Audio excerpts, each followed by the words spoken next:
Hey everybody, Jeremy here, and it's finally time. It's finally here.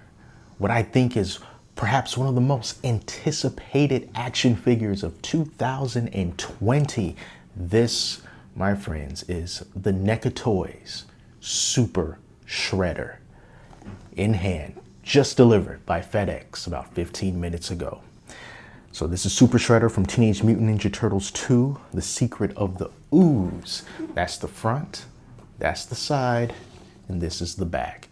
This is a figure that if you are a Turtles fan, you have been wanting this for so long. It's a Walmart exclusive if you're going into retail.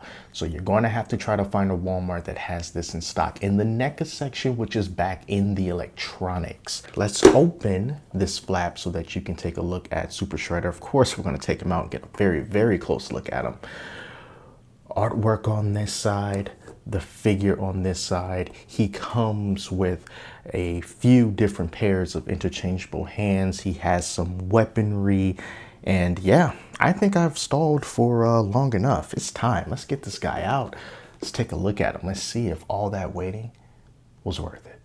So let's talk about this Super Shredder. And in case you're wondering, yes, I did change my shirt. Now, back to the main attraction. So the elephant in the room with this guy, and I thought this as well when I first saw some in-hand images of him, not just the marketing images that NECA has, but like from actual people that have this figure. And when you look at the paint scheme that they chose, the purple's fine, but then I'm talking about the highlights, the white highlights that he has around his abs and he have on his legs. And my first impression, like some others, was, man, it kind of makes him look like he's part of the animated line or he's part of the video game line. It's just something about it that doesn't quite meld quite well to the realistic aspect of the movie figures. And that's what I was thinking at first. But if you look back at the scene where Super Shredder was in the movie, and he was only there for like 2 minutes or something, even in that movie, he also had these white highlights on his outfit. And yes, I know he kind of looks like Giant Gonzalez in a way, but regardless of whether or not we like the fact that this was done, it is actually accurate to the movie. Now, it could be fair. You could say like, well, maybe NECA could have toned it down a little bit, made it a little bit more subtle. That's fair. But as far as it being there at all in the first place, it's actually movie accurate. So if nothing else, it just shows the attention to detail that NECA had in designing these figures, because it was a very dark scene that Super Shredder debuted in, and it is something that's really easy to miss, especially when you think about back in the day, VHS quality. You know, we didn't get the type of high def that you would get today. So that's the first thing that I do want to point out. Now, besides that, which is the most obvious thing when you look at him, visually, this Super Shredder looks absolutely amazing. He looks so awesome. This is what we've been waiting for so long. Let me start things out by flipping him around. Let's take a look at that cape there.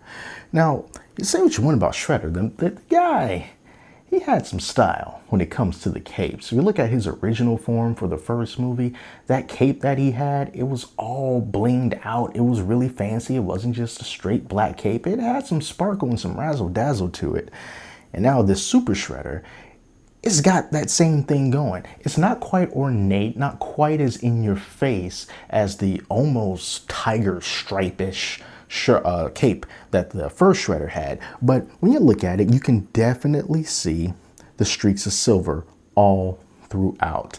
I wouldn't call it glittery, but it is a shinier fabric in its own regard, in its own respect. But when you flip it over to the underside, it is a straight up regular black, nothing fancy about it fabric. But it's awesome that, you know, it's a nice fabric cape. It flows very well and it looks good. Now, flipping him back over to the front so that we can take a look at some of the really good detail that NECA has implemented on his metal armor pieces. And of course, it's not just straight silver. It is not a black. It is a combination of both. There's a nice black wash over the silver. It gives it a nice worn look. It gives it more definition. And even the chainmail on his helmet on the back there, it is textured in both the way that it looks and the way that it feels. See if you can hear that. So it's textured and feel in both in sight, and it just looks really good. The paint looks really good as well. And these spikes, of course, for safety reasons, they are not sharp. They are nice and pliable, and they don't really hinder articulation all that much. It's going to be some hindrance to some degree just by virtue of it being there, but you can still lift up Shredder's arm a pretty decent amount and still not have it get in the way, and at the same time not move too far out of the way to make it look like it doesn't fit him and it's falling off, or something like that.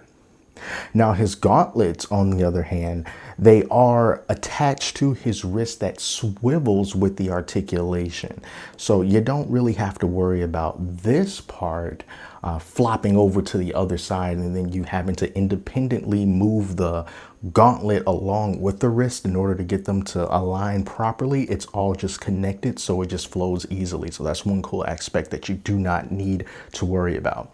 I have him holding the TGRI canister of ooze as one of the accessories that you are going to get with him. You're going to get quite a few interchangeable hands with him. He's going to come with fisted hands, but inside the box we have some different types of hands as well. So on his left hand here, he has some open palms that is used specifically for the TGRI canister, but then he also has some open hands like we have right here. And then he also has some weapon holding hands as well, sort of like a semi-open, semi-closed fist here that you can use to put this weapon. I don't know exactly what this is called. I want to say it's like a halberd or something like that. That is my Dynasty Warriors knowledge coming out, kind of like what Lubu had. So this is something that as Super Shredder he wasn't wielding, but we have seen him wield something like this as Shredder in general. So it's cool that they included this in the box. So those are the accessories that you're going to be getting. Can we talk about Shredder's face for a second? Shredder, aka Kevin Nash, aka Big Sexy. You can't really talk about Super Shredder if you're a wrestling fan without bringing up Kevin Nash. So you're going to get a 2-in-1 Kevin Nash Super Shredder figure. This helmet is not removable. We can't actually look at his face under here, but we need to zoom in and look at his eyes. Is one of the things that really stood out to me. His eyes are just bucked wide open. He just looks like he's losing his mind. It's looking insane. Of course you would do that if you were just exposed to all of that ooze and you're already kind of a psychopath to begin with. So his eyes are just bucking out and it looks really, really good. It looks really freaky, honestly. And it is definitely one of the coolest aspects about this overall look. And as far as his articulation, this is how far high he can move his head.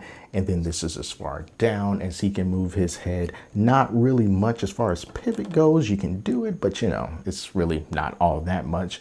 And then of course you can move left and right up until you get to the point where you run into one of the spikes on the gauntlet, so you can't move it any further, but then that's as far as you probably would want to move it without it being completely unnatural. As far as the other articulation goes, let's check it out. Now, what I like about this nice bend at the elbow here is that you can bring it as close as you need to bring it to his body, over his chest, over his head. The articulation is just hindered by the fact that you can't move it any further because there's nowhere to put it, because it can go all the way to his body. And I really do like that when you can have that kind of level. Instead of it being kind of like this is as far as some figures will let you go, you can bring it nice and close to him. That's something that really I don't see a whole lot, but it's really, really good that you can that you're able to do that. Of course, your figures are going to be different when it comes to how loose or how tight they are. NECA figures can kind of be just sort of depends. He feels good for the most part, though I will say his torso has some rockiness going on for me. So his torso is not the most stable thing. Now, it doesn't lose its position when I put him in any way, but it is kind of wobbly. So he's got the ability to move him back just a little bit at the torso. We can move him forward with the torso as well, over with the legs. You want to spread him out. Can Super Shredder do a split? I want to say he can get further than this, but this is as far as I'm willing to take it. I don't really see a reason for me personally to make him go any further than that, because the Super Shredder, and to me, if I were posing him, I would want him to be very hulking, standing up straight, or at least sort of leaning over and kind of like a, I'm gonna get you kind of a thing. I wouldn't have him doing any kind of splits or anything. But taking a look at his knees here, we got those nice cool double jointed knees right there. Again, probably not something that I will personally do with Shredder. And he's got some really wide feet, so stability is also very good with him. And I kind of like doing this sort of live-ish in this take, because it just kind of shows that even messing him around and showing you the articulation and everything with not too much trouble, I can just kind of get him back into a standing position without having to fiddle too much with them or doing a jump cut, so I can get them to stand up properly again. So that just gives you a good idea of how the stability with this guy is. So with all of that being said, oh, another thing I want to point out, they also did a really good job on his hands, because his hands were pretty messed up in that scene. They were very burnt looking, and they recreated that very good as well on all the hands, the interchangeable hands, and the hands that he just comes with naturally. They're pretty messed up looking, and that's good, because that's the way that it should be. So before I wrap this up, you know that we have got to do a comparison, size comparison with some turtles, or at least with a turtle. I'm not going to get all four of them out, but this is Leonardo, and just look how he is compared to the Super Shredder. Shredder towers over Leonardo. He's supposed to, you know? Remember, Leonardo comes up to him and he's like, oh, Shredder, you gotta listen to reason. You know, you destroy us all. And he's like, so be it. And he throws him back. So yeah, good scale there with Leonardo. And then if you want to also bring in the Shredder from the original movie, I mean, look at that cape. Well, he's falling. Bring him over here. Look at that cape. You see how flashy that cape is? Prince would wear this cape, and he would pull it off just like Shredder did. But anyway, here is the comparison between these two. Look at the size difference between these guys. The size difference between the regular Shredder and the Super Shredder. That is crazy. And then, of course, there's Leonardo. Again, you probably can't quite see him because he's a little bit out of the frame. But yeah, this Super Shredder is going to be the biggest in the movie collection, as he should be, at least until Token Razor comes out. And so when we get those guys at the end of November, we'll be able to do a size comparison between them and Super Shredder as well. But as far as the figures that are already out, man, that's a huge difference.